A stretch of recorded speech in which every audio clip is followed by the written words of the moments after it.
Usman bin Yahya menjadi mufti Batavia katanya strategi, strategi Pak Alwi katanya.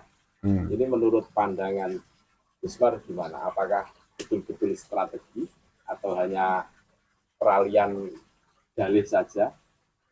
Oh, oke.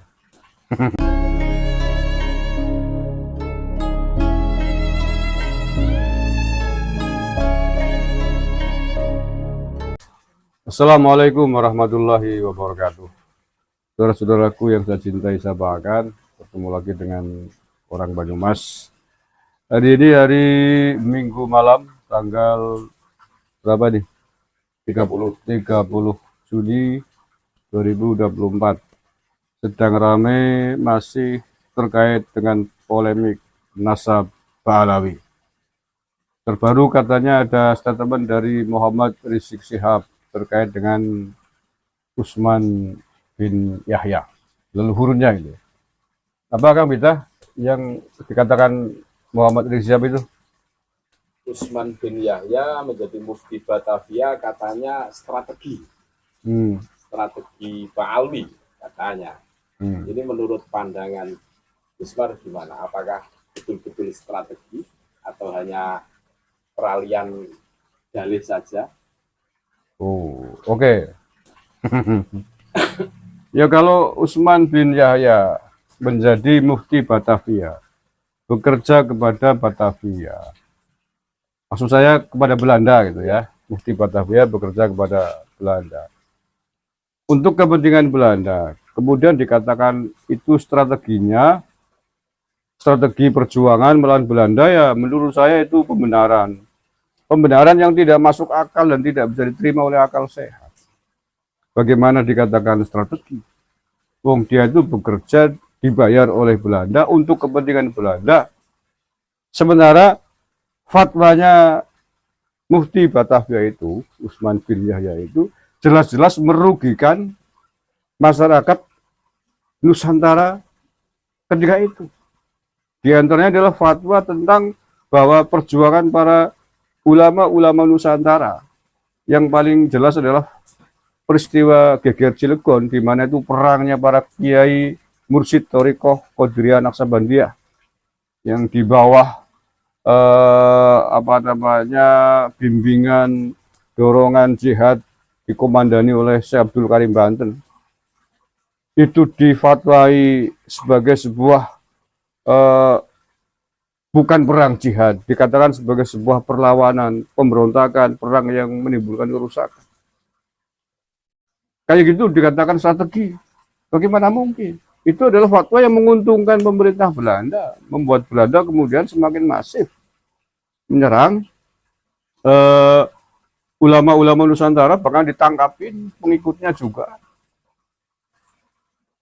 Kalau strategi itu, bagaimana caranya? Apa yang dilakukan oleh Usman bin Yahya, membantu perjuangan masyarakat Indonesia, membantu para pahlawan kita, itu baru strategi. Wong ini malah justru merugikan, memusuhi ulama-ulama Nusantara, merugikan umat Islam Nusantara ketika sedang berjihad melawan penjajah. Ya, sama sekali jauh dari apa yang dikatakan oleh Muhammad Rizik Syihab sebagai sebuah taktik atau strategi. Dan begitu, apalagi kemudian Usman bin Yahya juga berfatwa bahwa ajaran Thariqah yang disebarkan oleh para mursyid Thariqah di Banten itu dikatakan sebagai ajaran yang sesat. Itu kan perlawanan yang nyata. Perlawanan yang nyata kepada ulama-ulama kita ketika itu. Jadi bullshit kalau kemudian Muhammad Rizik Syihab mengatakan Usman bin Yahya menjadi mufti Batavia dibilang sebagai sebuah strategi perjuangan. Strategi dari mana? Dari Hong Kong. Itu strateginya Belanda menurut saya. Kalau strateginya Belanda, ya betul. Strategi Belanda bagaimana caranya melumpuhkan para pejuang-pejuang ulama-ulama Nusantara. Strateginya Belanda bagaimana melemahkan umat Islam agar tidak patuh terhadap guru-guru mursyidnya. Kalau itu benar, strategi penjajah, bukan strategi dalam konteks kepentingan bangsa dan negara.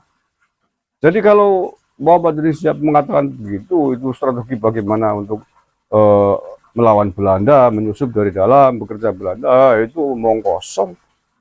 Itu adalah pembenaran.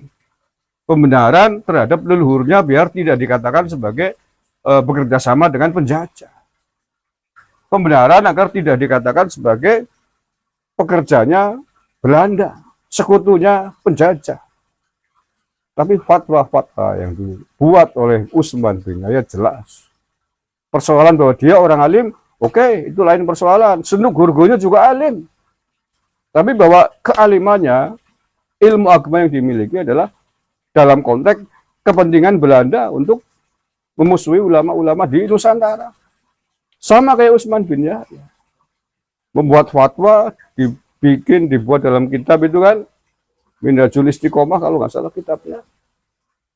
Itu di situ berfatwa bahwa perjuangan ulama-ulama Nusantara, ulama-ulama Thariqah, Syekh Abdul Karim Banten, murid-muridnya kemudian meledak, yang dikenal dengan pertempuran atau geger Cilegon tahun 1888 itu dinilai oleh Utsman bin Yahya sebagai sebuah peperangan yang sia-sia, peperangan yang menimbulkan kerusakan, bukan perang jihad. Padahal ulama kita sudah membuat keputusan bahwa itu adalah perang sabil karena melawan penjajah di dalam rangka mempertahankan, berusaha untuk memperjuangkan kemerdekaan bangsa dan negara. Ya, ajaran Thariqah hanya disesatkan oleh Utsman bin Yahya. Kayak gitu kok dikatakan strategi. Kayak gitu dikatakan sebagai sebuah taktik untuk melawan Belanda, ya salah besar. Salah 180 derajat. Kalau strateginya Belanda lah saya baru setuju. Karena itu fatwa-fatwa yang dibuat menguntungkan penjajahan Belanda. Kan begitu. Belum lagi ketika Utsman bin Yahya mengucapkan ulang tahun kepada Ratu Belanda.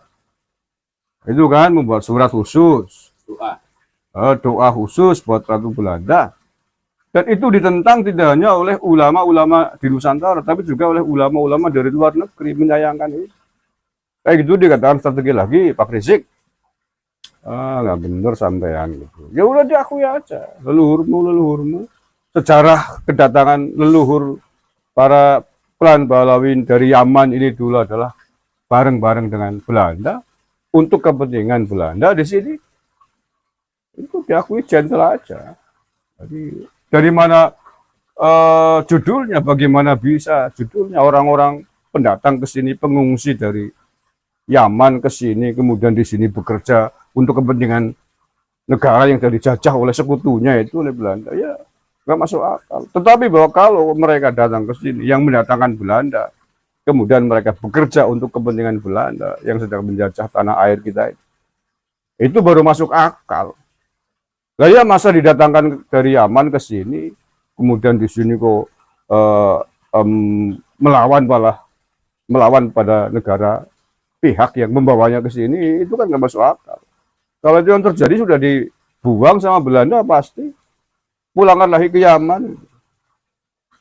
Jadi saya tidak sepakat sama sekali kalau itu kemudian dikatakan sebagai sebuah strateginya Utsman bin Yahya di dalam perjuangan. Perjuangan dari mana? Mereka di sini pendatang mencari makan, bekerja untuk Belanda. Itu fakta sejarah yang tidak bisa dibantah. Jadi saya kira itu jawabannya. Ada yang lain tentang apa yang disampaikan oleh Muhammad Rizik Syihab? Sudah cukup. Cukup. Oke, baik. Terima kasih, itu saja. Assalamualaikum warahmatullahi wabarakatuh.